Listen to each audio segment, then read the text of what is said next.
यो सुनुवारको खाना तातो भएर आएको भर्खर लिएर आएको नि त यहाँ प्लास्टिकमै छ है देखाएर हाल्दै जान्छौँ गिरी मारापक्षले धरानको माहौल एकदमै चिसो छ जाडो छ जाडो जाडो जाडो भइरहेछ धरानमा चिसो बढिरहेछ चारैतिर हेर्ने यस्तो चिसो चाहिँ अनि त्यो भएको कारणले आज चाहिँ यसो फल्गी खानको लागि मन भइरहेछ अनि अब चाहिँ फल्गी बनाएर खाने फल्गी भनेको चाहिँ कोइजहरूको मारापाचेको वान अफ द बेस्ट एउटा खाना हो अनि त्यो खानको लागि अब तयारी गर्नेछौँ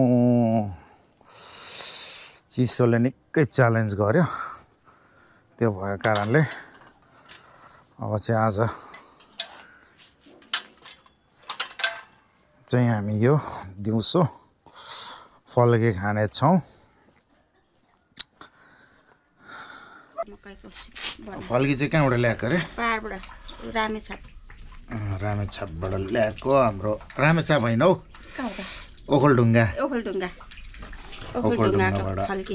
हाम्रो के भन्छ मामाको घरबाट सुनवारको खाना है देखाउ त राम्ररी सुनुवारको खाना तातो भएर आएको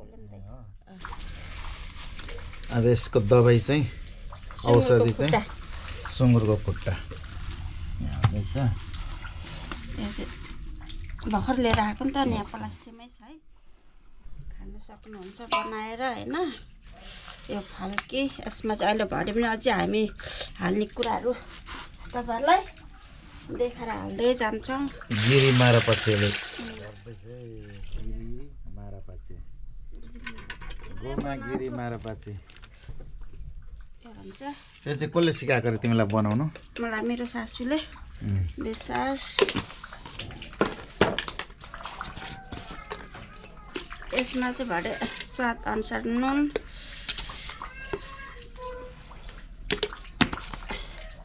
अनि भरे तपाईँहरूलाई चाहिँ देखाउँदै जान्छौँ आगोमै पकाउने आगोमा पकाउने हो यो ल आगोमै पकाउने अरे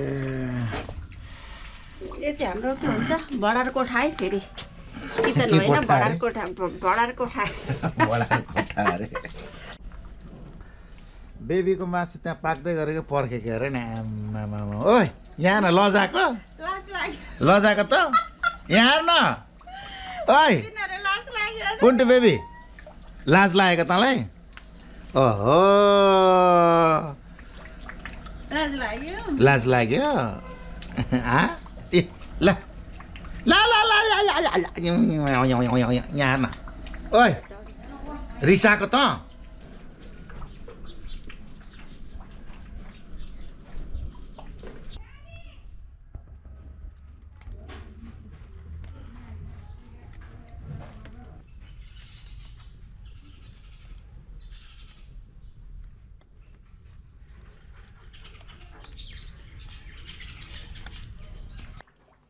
मुला पिँडालु सुँगुरको खुट्टा अनि यसमा चाहिँ रायोको साग फल्कीको लागि तयारी हुँदैछ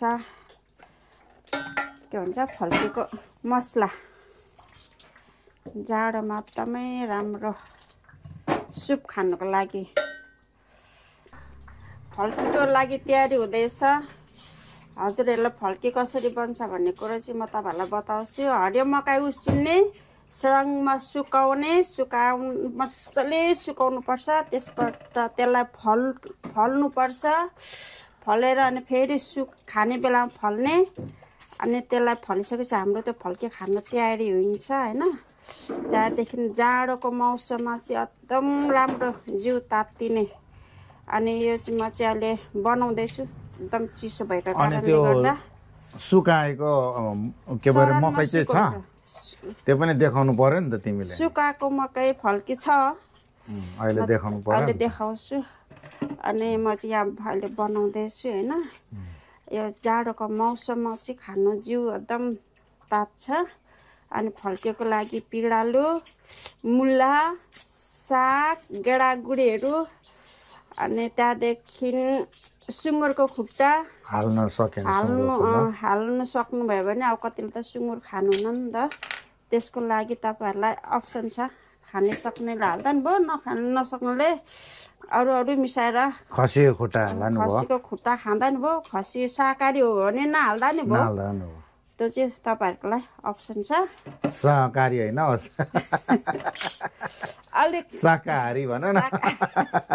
शाकाहारी त्यस्तै हुन्छ नि त, अलिकति के भन्छ हाड बिनाको जिब्रो लटपटिन्छ जाडोले गर्दा। हाम्रो मामा ससुराको घरबाट यो ओखलढुङ्गा यस्तो हुन्छ गाइज। फल्के भनेको कुरा चाहिँ यो मकै फलेको मकै उसिनेर फल्केको, यो चाहिँ एकदम खानु यहाँ गऱ्यो भने चाहिँ ढुसी पर्छ, बिग्रिन्छ नि है गर्मीले पनि। यहाँ चाहिँ कुहिहाल्छ। मैले एकपल्ट बनाएको थिएँ होइन उसिनेर, अनि पुरै हुसी आएर बिग्रियो। यो चाहिँ पहाडको बिग्रेको छैन, राम्रो छ। यो फल्के पहाडदेखि नै मलाई फलेर पठाइदिनु भएको हो। मेरो उहाँ के देउरानी हुनुहुन्छ पहाडमा, मामा ससुराको बुहारी विश्वले ल्याइदिएको। विश्वले पनि हेर्दै होला, गुन्दासले पनि हेर्ने होला, बुहारीले पनि हेर्ने होला। ल हामी फल्के खाँदैछौँ है बुहारी, पठाइदिएको यो के भन्छ सुन, पहेँलो सुन हाम्रो लागि, सुनुवारको लागि चाहिँ, मारपाचेको लागि, कोइसको लागि एकदम खाना राम्रो। यो चाहिँ बिमारीहरूले नै खानु सक्छ, तातो तातो सुपहरू बनाएर होइन, केले बिसाउँदैन। राम्रो एकदम राम्रो, यो बिमारीहरूलाई पनि राम्रो हुन्छ। ल गाइस, यहाँ पिँडालु तासेर यत्रो चाना गरेर हाल्नुपर्छ। पिँडालु चाहिँ यो पिँडालु है, यो के भन्छ, यो हुक्का पिँडालु। हुक्का पिँडालु रे यसलाई त्यही भन्छ। हुक्का पिँडालु, खै म चाहिँ हुक्का पिँडालु भन्छु, यसलाई के पिँडालु भन्छ। हुक्कै पिँडालु नै हो यो ठुलो फल्ने मुला। यसरी कतिले खानु भएको छ फल्की कोइचको प्राय सुनरहरूले चाहिँ खानु भएको छ होइन। अब कोइचहरूले त कहाँ खानु नै हुन्छ नि, खाना उहाँहरूको त यही नै हो होइन।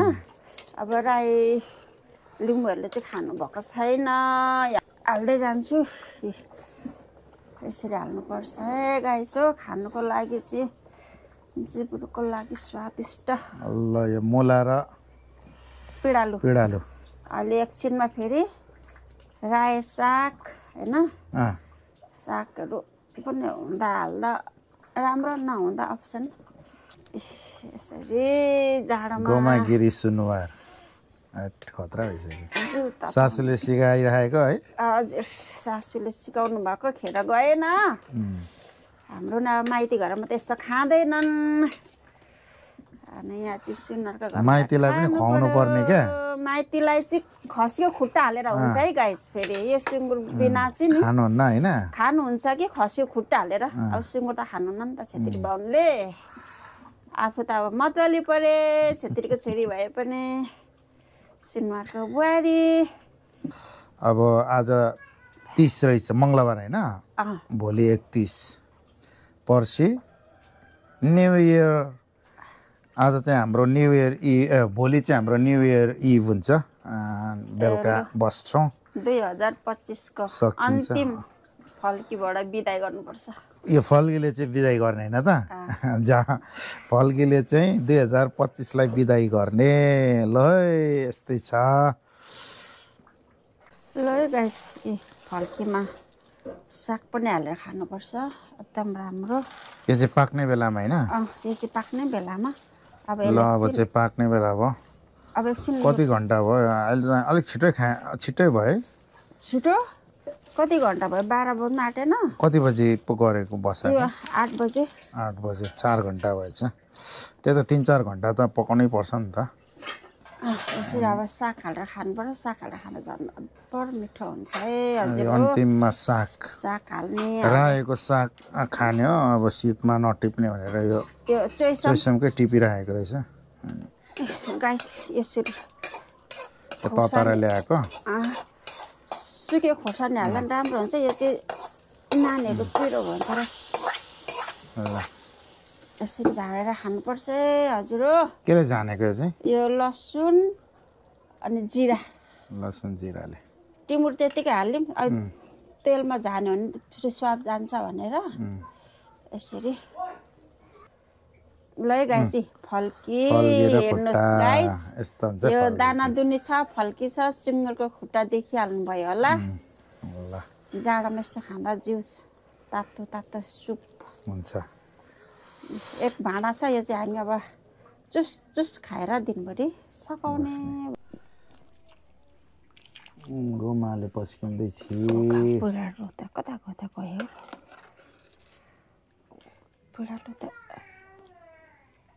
यो त झोल खायो नि त झोल होइन यहाँ बुढाले छानेको ल अब खायौँ है हजुर हो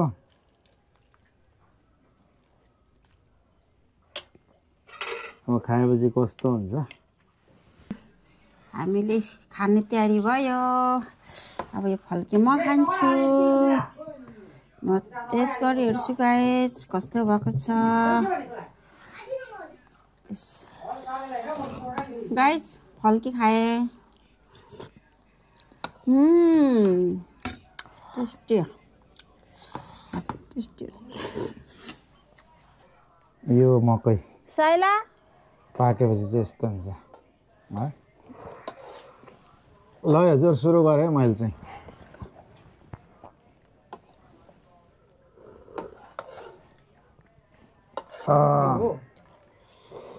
तातो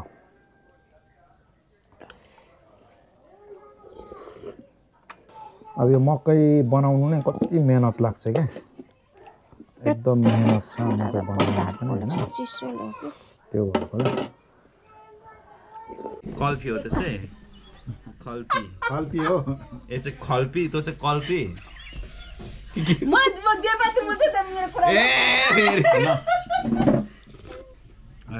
खाना आइरहेको छ हाम्रो दामी सुनवार खाना सुनवार खाना खानु दामी छ दामी बप्पाल छ टेरिका मुला फल्की भनेकै मकै फलेर बनाएको ल खायौँ है अब चाहिँ ल आजलाई यति नै बाँकी अरू नयाँ नयाँ कुराहरू पकाइयो भने फेरि पनि देखाउँला